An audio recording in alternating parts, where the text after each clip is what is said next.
Hi friends, ನಾನು Ashwini from Mangalore. Welcome back to my channel. Friends, ನಾನಿವತ್ತು ನಿಮಗೆಲ್ಲರಿಗೆ ಸಹ ಒಂದು ಸಂತೋಷದ ಸುದ್ದಿಯನ್ನು ಹೇಳಲಿಕ್ಕೆ ಇಷ್ಟಪಡ್ತೇನೆ. ನನ್ನ ತಮ್ಮನೇಲಿ ನೋಡಿದ್ರೇ ಗೊತ್ತಾಗ್ಬೋದು ನಿಮಗೆ ಏನಪ್ಪ ಸಂತೋಷದ ಸುದ್ದಿ ಅಂದರೆ. ಹೌದು, ಮೊನ್ನೆ ನಾನು ಪೋಸ್ಟ್ ಮಾಡಿದ್ದೆ ಯೂಟ್ಯೂಬಲ್ಲಿ ಆಲ್ರೆಡಿ. ಅಂದರೆ ಮೊನ್ನೆ 16 ತಾರೀಕಿಗೆ ನನ್ನ ಯೂಟ್ಯೂಬ್ನಲ್ಲಿ ಅಂದರೆ ನನ್ನ ಚಾನಲ್ನಲ್ಲಿ 1000 ಸಬ್ಸ್ಕ್ರೈಬರ್ಸ್ ಕಂಪ್ಲೀಟ್ ಆಯಿತು. ಅವತ್ತೇ ವಿಡಿಯೋ ಮಾಡುವ ಅಂತ ಅಂದ್ಕೊಂಡಿದ್ದೆ, ಆದರೆ ಅವತ್ತು ನಮ್ಮ ಎದುರು ಮನೆಯಲ್ಲಿ ಮದುವೆ ಸಂಭ್ರಮ ಇತ್ತು. ಸೊ ಆ ಸಂಭ್ರಮದ ಜೊತೆ ಈ ಸಂಭ್ರಮ ದುಪ್ಪಟ್ಟಾಗಿ ವಿಡಿಯೋ ಮಾಡಲಿಕ್ಕಾಗಲಿಲ್ಲ. ಆದರೆ ಅದೇ ಸಂಭ್ರಮದಲ್ಲಿದ್ದೆ ನಾನು. ಹಾಗಾಗಿ ಇದನ್ನು ವಿಡಿಯೋ ಮಾಡಲೇಬೇಕು ಅಂತ ಅಂದ್ಕೊಂಡಿದ್ದೆ. ಯಾಕಂದರೆ ಈ ಸಂಭ್ರಮ ಅಂದರೆ ಇದಕ್ಕೆ ಕಾರಣ ನೀವೇ, ಅಂದರೆ ನನ್ನ ಸಬ್ಸ್ಕ್ರೈಬರ್ಸೇ. ನೀವಿಲ್ಲದೆ ಸಬ್ಸ್ಕ್ರೈಬರ್ಸ್ ಆಗೋದು ಹೇಗೆ? ಸೊ ಹಾಗಾಗಿ ಇದನ್ನು ನಿಮ್ಮ ಹತ್ರ ಹಂಚ್ಕೊಳ್ಬೇಕು ಅಂತ ಇವತ್ತು ಅದೇ ವಿಷಯವಾದ ವಿಡಿಯೋ ಮಾಡ್ತಾ ಇದ್ದೇನೆ. ಹಾಗೆಯೇ ಅದಲ್ಲದೆ ನಾನು ಹೀಗೆ 1000 ಸಬ್ಸ್ಕ್ರೈಬರ್ಸನ್ನು ಕಂಪ್ಲೀಟ್ ಮಾಡಿದೆ ಅಂದರೆ ಕೆಲವೊಂದು ಟಿಪ್ಸ್ಗಳನ್ನು ಕೂಡ ಹೇಳ್ತೇನೆ, ನನಗೆ ಹೇಗೆ ಸಾಧ್ಯ ಆಯಿತು ಅಂತ. ಹಾಗೆಯೇ ಇದು ನಾನು ಇವತ್ತು ಮಾಡುವಂತಹ ವಿಡಿಯೋ ಹೊಸ ಯೂಟ್ಯೂಬರ್ಸ್ನವ್ರಿಗೆ, ಅಂದರೆ ಆಲ್ರೆಡಿ ಯೂಟ್ಯೂಬ್ ಸ್ಟಾರ್ಟ್ ಮಾಡಿದ್ದೀರಿ, ಚಾನೆಲ್ ಸ್ಟಾರ್ಟ್ ಮಾಡಿದ್ದೀರಿ, ಹೇಗಪ್ಪ ಸಬ್ಸ್ಕ್ರೈಬರ್ಸ್ ಹೆಚ್ಚಿಸೋದು ಅಂತ ಗೊತ್ತಾಗ್ತಾ ಇಲ್ಲ ನೋಡಿ, ಅಂಥವ್ರಿಗೆ ತುಂಬಾ ಯೂಸ್ಫುಲ್ ಆಗುವಂತಹ ವಿಡಿಯೋ. ಹಾಗೆಯೇ ಯಾರೆಲ್ಲ ಇನ್ನು ಮುಂದೆ ನೆಕ್ಸ್ಟ್ ಯೂಟ್ಯೂಬ್ ಚಾನಲ್ ಮಾಡಬೇಕು, ತಾವು ಕೂಡ ವೀಡಿಯೋಸ್ಗಳನ್ನು ಹಾಕಬೇಕು ಅಂತ ಅಂದ್ಕೊಂಡಿದ್ದೀರಿ, ಅವರಿಗೂ ಕೂಡ ಈ ನನ್ನ ಇವತ್ತಿನ ವಿಡಿಯೋ ತುಂಬಾ ಹೆಲ್ಪ್ಫುಲ್ ಆಗ್ತದೆ. ಸೊ ಹಾಗಾಗಿ ಇವತ್ತಿನ ನನ್ನ ವಿಡಿಯೋನ ಎಲ್ಲೂ ಸ್ಕಿಪ್ ಮಾಡಿದೆ ಫುಲ್ಲಾಗಿ ನೋಡಿ. ಈ ರೀತಿ ನೋಡೋದ್ರಿಂದ ಮಾತ್ರ ನಿಮಗೆ ಕರೆಕ್ಟಾಗಿ ಅರ್ಥ ಆಗ್ತದೆ ನಾನು ಎಂತ ಹೇಳ್ತೇನೆ, ಯಾವ ಥರ 1000 ಸಬ್ಸ್ಕ್ರೈಬರ್ಸ್ ಕಂಪ್ಲೀಟ್ ಮಾಡಿದೆ ಅಂತ. ಹಾಗೆಯೇ ಟಿಪ್ಸ್ ಹೇಳುವಾಗ ಅದನ್ನು ಮಿಸ್ ಮಾಡಲಿಕ್ಕೆ ಮಾತ್ರ ಹೋಗಬೇಡಿ, ಯಾಕಂದರೆ ಈ ಟಿಪ್ಸ್ ತುಂಬಾ ಹೆಲ್ಪ್ಫುಲ್ ಆಗ್ತದೆ ನಿಮಗೆ ಕೂಡ, ನಿಮ್ಮ ಚಾನಲ್ಗೆ ಕೂಡ. ಹಾಗಾದರೆ ಇನ್ನು ತಡ ಮಾಡೋದು ಬೇಡ, ವಿಡಿಯೋನ ಸ್ಟಾರ್ಟ್ ಮಾಡೋಣ. ಅದರ ಜೊತೆಗೆ ಇನ್ನು ಯಾರೆಲ್ಲ ನನ್ನ ಚಾನಲನ್ನು ಸಬ್ಸ್ಕ್ರೈಬ್ ಆಗಲಿಲ್ಲ ಅವರೆಲ್ಲ ಬೇಗ ಸಬ್ಸ್ಕ್ರೈಬ್ ಆಗಿ, ಹಾಗೆಯೇ ಇದೇ ರೀತಿ ನನಗೆ ಸಪೋರ್ಟ್ ಮಾಡ್ತೀರಿ ಅಂತ ಹೇಳ್ತಾ ವಿಡಿಯೋನ ಶುರು ಮಾಡೋಣ. ಮೊದಲನೇದಾಗಿ ನನ್ನ ಎಲ್ಲ ಸಬ್ಸ್ಕ್ರೈಬರ್ಸ್ಗಳಿಗೂ, ನನಗೆ ಸಪೋರ್ಟ್ ಮಾಡಿದಂತಹ ಎಲ್ಲರಿಗೆ ಸಹ ನನ್ನ ತುಂಬ ಹೃದಯ ಧನ್ಯವಾದಗಳು ಅಂತ ಹೇಳಲಿಕ್ಕೆ ಇಷ್ಟಪಡ್ತೇನೆ. ಯಾಕಂದರೆ ನೀವಿಲ್ಲದೆ 1000 ಸಬ್ಸ್ಕ್ರೈಬರ್ಸ್ ಕಂಪ್ಲೀಟ್ ಆಗಲಿಕ್ಕೆ ಸಾಧ್ಯನೇ ಇರಲಿಲ್ಲ. ಈಗ 1.03K ಆಗಿದೆ ನನ್ನ ಚಾನಲಲ್ಲಿ ಸಬ್ಸ್ಕ್ರೈಬರ್ಸ್. ನನಗೆ ಅಂದರೆ ಎಷ್ಟು ಖುಷಿ ಆಗ್ತಾ ಉಂಟು ಅಂತಂದರೆ ಹೇಳಲಿಕ್ಕೆ ವರ್ಡ್ಸೇ, ಪದಗಳೇ ಸಿಗ್ತಾ ಇಲ್ಲ, ಅಕ್ಷರಗಳೇ ಸಾಕಾಗ್ತಿಲ್ಲ ಅಂತ ಅಂದ್ಕೊಳ್ಬೋದು. ಸೊ ಆ ಥರ ಖುಷಿ ಆಗ್ತಾ ಇದೆ ನನಗೆ. ನಾನು ಅಂದ್ಕೊಂಡೇ ಇರಲಿಲ್ಲ ಫಸ್ಟಿಗೆ ನನ್ನ ಚಾನಲ್ ಮಾಡುವಾಗ, ಅಂದ್ಕೊಂಡಿದ್ದೆ ಏನು 1000 ಸಬ್ಸ್ಕ್ರೈಬರ್ಸ್ ಅಲ್ಲ, ಈಸಿಲಿ ಮಾಡಬಹುದು ಅಂತ. ಆದರೆ ನೆಕ್ಸ್ಟ್ ಚಾನಲ್ ಗ್ರೋ ಆಗ್ತಾ ವೀಡಿಯೋಸ್ ಹಾಕ್ತಾ ಗೊತ್ತಾಯಿತು. ಫಸ್ಟ್ಗೆ ಅಷ್ಟು ಕಷ್ಟ ಆಗಲಿಲ್ಲ ನನಗೆ ಕೂಡ, ಸಬ್ಸ್ಕ್ರೈಬರ್ಸ್ ಆಗ್ತಾಯಿದ್ರು. ನಂತರ ಸಬ್ಸ್ಕ್ರೈಬರ್ಸ್ ಆಗ್ತಾನೇ ಇರಲಿಲ್ಲ, ವ್ಯೂಸೇ ಬರ್ತಾ ಇರಲಿಲ್ಲ. ನಾನು ಅಂದ್ಕೊಂಡೆ ಅಯ್ಯೋ ಇನ್ನು ನನಗೆ ಆಗೋದಿಲ್ಲಪ್ಪ, ನನಗೆ ಸಾಧ್ಯನೇ ಇಲ್ಲ ಇನ್ನು ಚಾನಲ್ ಮುಂದುವರಿಸಲಿಕ್ಕೆ ಅಂತ. ಆದರೆ ನೆಕ್ಸ್ಟ್ ನಂತರ ಈಗ ಟ್ರಿಕ್ಸ್ ಟಿಪ್ಸ್ ಎಲ್ಲ ಗೊತ್ತಾಯಿತು, ಯಾವ ಥರ ಮಾಡಬೇಕು, ಯಾವ ಥರ ಮಾಡಬಾರ್ದು, ಏನು ವೀಡಿಯೋಸ್ಗಳನ್ನು ಹಾಕಬೇಕು, ಎಲ್ಲಿ ನಾನು ತಪ್ಪು ಮಾಡ್ತಾಯಿದ್ದೆ ಅದೆಲ್ಲ ಗೊತ್ತಾಯಿತು. ಸೊ ಇದು ಗೊತ್ತಾದ ನಂತರ ನನಗೆ ಈಗ 1000 ಸಬ್ಸ್ಕ್ರೈಬರ್ಸ್ ಕೂಡ ಈಸಿಲಿ ನಂತರ ಕಂಪ್ಲೀಟ್ ಮಾಡಿದೆ ನಾನು. ಸೊ ನಂತರ ಇದು ನಿಮಗೆ ಸಹ ಗೊತ್ತಾಗಬೇಕಲ್ಲ, ನಾನು ಮಾಡಿದಂತಹ ಮಿಸ್ಟೇಕ್ ನೀವು ಕೂಡ ಮಾಡಬಾರ್ದಲ್ವಾ. ಸೊ ಹಾಗಾಗಿ ನನ್ನ ಈ ವಿಡಿಯೋ ನಿಮಗೆ ಕೂಡ ತುಂಬಾ ಹೆಲ್ಪ್ಫುಲ್ ಆಗಲಿ ಅಂತ ಈ ವಿಡಿಯೋನ ನಾನು ಮಾಡ್ತಾ ಇದ್ದೇನೆ. ಸೊ ಹಾಗೆಯೇ once again thank you so much. 1000 subscribers ಆಯಿತು. ತುಂಬ ಖುಷಿ ಆಗ್ತಾ ಇದೆ. ನನ್ನ ಕಡೆಯಿಂದ, ನನ್ನ ಫ್ಯಾಮಿಲಿ ಎಲ್ಲರ ಕಡೆಯಿಂದ ನಾನೇ ಥ್ಯಾಂಕ್ ಯು ಅಂತ ಹೇಳಲಿಕ್ಕೆ ಇಷ್ಟಪಡ್ತೇನೆ. So once again thank you so much. So ಇನ್ನು ನೆಕ್ಸ್ಟ್ ಬರೋದಾದ್ರೆ ನಾನು ಹೇಗೆ 1000 ಸಬ್ಸ್ಕ್ರೈಬರ್ಸ್ ಕಂಪ್ಲೀಟ್ ಮಾಡಿದೆ ಅಂತ. 1000 ಸಬ್ಸ್ಕ್ರೈಬರ್ಸ್ ಕಂಪ್ಲೀಟ್ ಮಾಡೋದು ಕೆಲವರು ಅಂದ್ಕೊಳ್ತಾರೆ ದೊಡ್ಡ ವಿಷಯನೇ ಅಲ್ಲ ಅಂತ. ಅದು ತುಂಬ ಕಷ್ಟಪಡಬೇಕು, ಕಷ್ಟನ ಇಷ್ಟಪಟ್ಟು ಮಾಡಬೇಕು, ಆಗಲೇ ಪ್ರತಿಫಲ ಸಿಗೋದು ಅಂತ ಹೇಳ್ತಾರಲ್ಲ. ಸೊ ಹೌದು, ಕಷ್ಟನ ಖಂಡಿತವಾಗ್ಲೂ ಇಷ್ಟಪಟ್ಟು ಮಾಡಬೇಕು. ಹೆಚ್ಚು ವೀಡಿಯೋಸ್ಗಳನ್ನು ಹಾಕಿ, ನೀವು ಒಳ್ಳೆ ಕಂಟೆಂಟ್ಸ್ ಇರುವ ವೀಡಿಯೋಸ್ಗಳನ್ನು ಹಾಕಿ. ಮತ್ತೇನು ಗೊತ್ತುಂಟಾ, ಒಂದು ನಾವು ಅಂದ್ಕೊಳ್ಬೇಕು, ನಾವು ಯಾವಾಗಲೂ ಪಾಸಿಟಿವ್ ಆಗಿ ಥಿಂಕ್ ಮಾಡಬೇಕು. ನಾನು ನನ್ನದೇ ಚಾನಲ್ ನೋಡ್ತೇನೆ, ನನ್ನದೇ ವಿಡಿಯೋ ನೋಡಲಿಕ್ಕೆ ಬೇರೆಯವ್ರಿಗೆ ಸಹ ಹೇಳ್ತೇನೆ, ನನ್ನ ಚಾನಲ್ದು ವೀಡಿಯೋಸ್ ಮಾತ್ರ ನಾನು ನೋಡ್ಕೊಳ್ತೇನೆ, ಅಂತಹ ಮನಸ್ಥಿತಿಯನ್ನು ನೀವು ಖಂಡಿತ ಇಟ್ಕೊಳ್ಬಾರ್ದು. ನೀವು ಬೇರೆಯವರ ಚಾನಲ್ ಕೂಡ ನೋಡಬೇಕು, ಅವರಿಗೆ ಕೂಡ ಸಪೋರ್ಟ್ ಮಾಡಬೇಕು. ನೀವು ಅವರಿಗೆ ಸಪೋರ್ಟ್ ಮಾಡಿದರೆ ಮಾತ್ರ ನಿಮಗೆ ಕೂಡ ಅವರು ನೆಕ್ಸ್ಟ್ ಅಗೇನ್ ಸಪೋರ್ಟ್ ಮಾಡಲಿಕ್ಕೆ ಸಾಧ್ಯ. ನಾನು ಕೂಡ ಹಾಗೇನೆ ಮಾಡ್ತಾ ಇದ್ದೆ. ನಾನು ಏನು ಅಂತ ಅಂದರೆ ಕುಕ್ಕಿಂಗ್ ಚಾನಲ್ ಅಲ್ಲ ನನ್ನದು, ಅಂದರೆ ಬ್ಲಾಗ್ಸ್ ಕುಕ್ಕಿಂಗ್ಸ್ ಎಲ್ಲ ಮಾಡ್ತೇನೆ.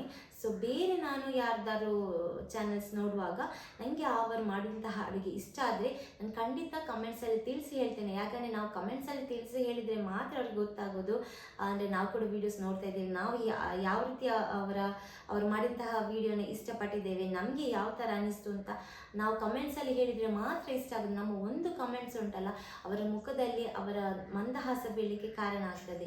ಸೊ ಹಾಗಾಗಿ ನಾವು ಅವರಿಗೆ ಸಪೋರ್ಟ್ ಮಾಡುವಾಗ, ಈಗ ನಾವು ಅವರಿಗೆ ಸಪೋರ್ಟ್ ಮಾಡಿ ನೀವು ತುಂಬ ಚೆನ್ನಾಗಿ ಅಡುಗೆ ಮಾಡಿದ್ದೀರಿ, ನಾವು ಕೂಡ ಅದನ್ನು ಟ್ರೈ ಮಾಡಿದ್ವಿ, ತುಂಬ ಟೇಸ್ಟಿಯಾಗಿ ಬಂದಿದೆ ಅಂತ ಆ ಒಂದು ಮಾತು ಹೇಳಿ ನೋಡಿ, ಅವ್ರಿಗೆ ತುಂಬಾ ಖುಷಿ ಆಗ್ತದೆ.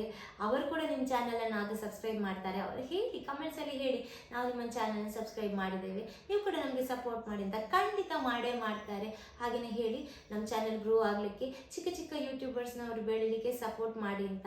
ಖಂಡಿತ ಅವರು ಕೂಡ ನಿಮ್ಮ ವಿಡಿಯೋನ ನೋಡ್ತಾರೆ ಅಂತ ಹೇಳಲಿಕ್ಕೆ ಇಷ್ಟಪಡ್ತೇನೆ. ನಾನು ಕೂಡ ಇದೇ ರೀತಿ ಬೆಳೆಯೋದು.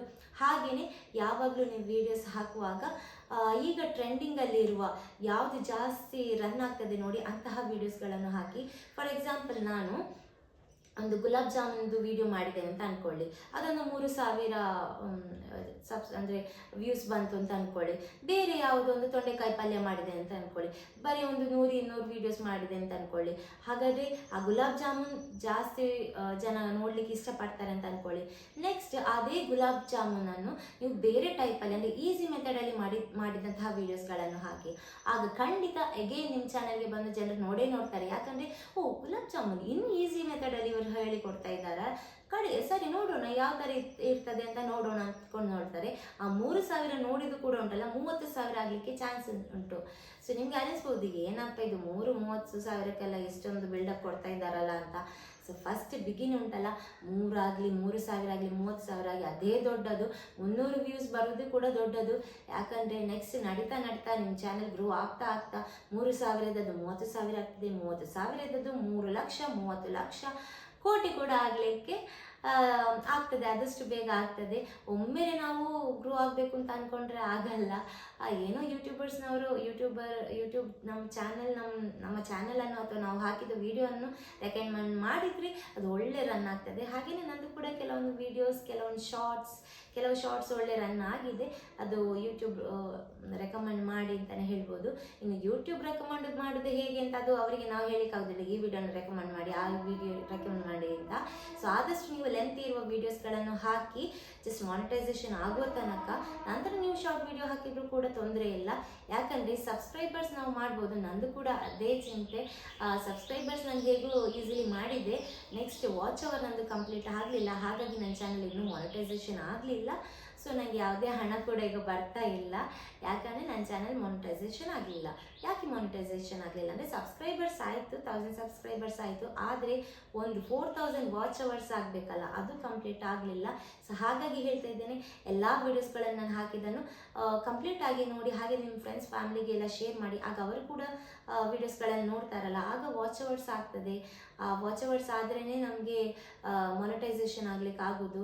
1000 ಸಬ್ಸ್ಕ್ರೈಬರ್ಸ್ ಪ್ಲಸ್ 4,000 ವಾಚ್ ಅವರ್ ಆದ್ರೇ ಮಾನಿಟೈಸೇಷನ್ಗೆ ಅಪ್ಲೈ ಮಾಡಲಿಕ್ಕೆ ಆಗೋದು.